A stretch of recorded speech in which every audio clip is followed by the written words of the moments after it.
Hello and welcome to Momotai. Today I will be talking you through my small art business journey, and it all started with a little bit of curiosity and a lot of external motivation. I wanted to be able to fund my own art supplies, and what better way to do that than through making and sharing the joy of art. So I put some original art up for sale and proclaimed to the world that I am now taking commissions. To my surprise, orders also started trickling in. So when I share the art available for sale on Instagram or WhatsApp stories, I get DMs for the order and the payment is done online. That's when I get to work on the commissions or start packing the original artwork. Each order is sent with a personal thank you note, since I genuinely am really grateful that you all support my artwork, and I prefer to ship through the Indian speed post since it's reliable and cheap. But that means I have to ensure that I protect the order well while packaging, because we all know how they deal with parcels. No offense, I love you, speed post people, I do. Now to answer the questions you guys asked. The first one asked by Pratasha. I hope I'm pronouncing your name right.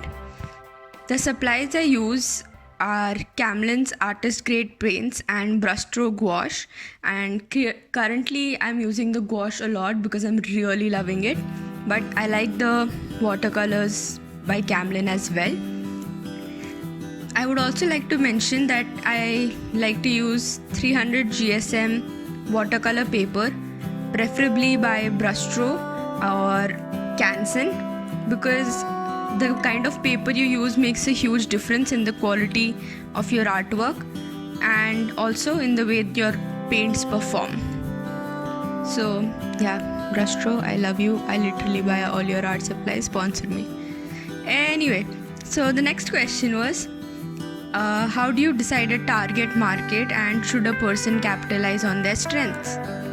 So, to be honest, when I began with this, I did not have a target market in mind. But I think for me, the millennials would resonate with my artwork more. And I have also tried to put the price points at such a level that it's affordable for us relatively broke millennials. And also, it depends a lot on what your immediate friend circle is and what is your reach, which decides the initial target market quite a lot.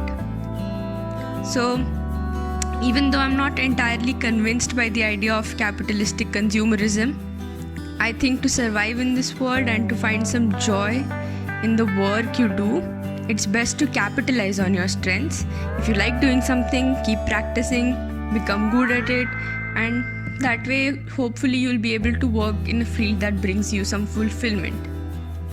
So the last question is by Ashwati. I'm sorry I didn't mention, but the question before this was by Himanshu. The last question is by Ashwati, and she asks if it is feasible to do something like this while studying, and how much time would a person have to devote to it, let's say weekly. So the answer is yes, of course, it's totally possible to do this along with your studies or your actual job, but you have to treat this like it is another job. You have to wake up extra early sometimes you might have to sleep a little late to get your work done on time and the orders shipped on time. You gotta hustle. And I can't say how much time exactly that you would need to devote. It would depend a lot on the amount of orders you're getting. But for me right now, I have to set aside roughly 8 to 9 hours a week for this business, apart from all the art practice that I do, which helps this business to get better and for me to expand and to improve my skills. So yeah, I think that's it. I hope this answers all your questions.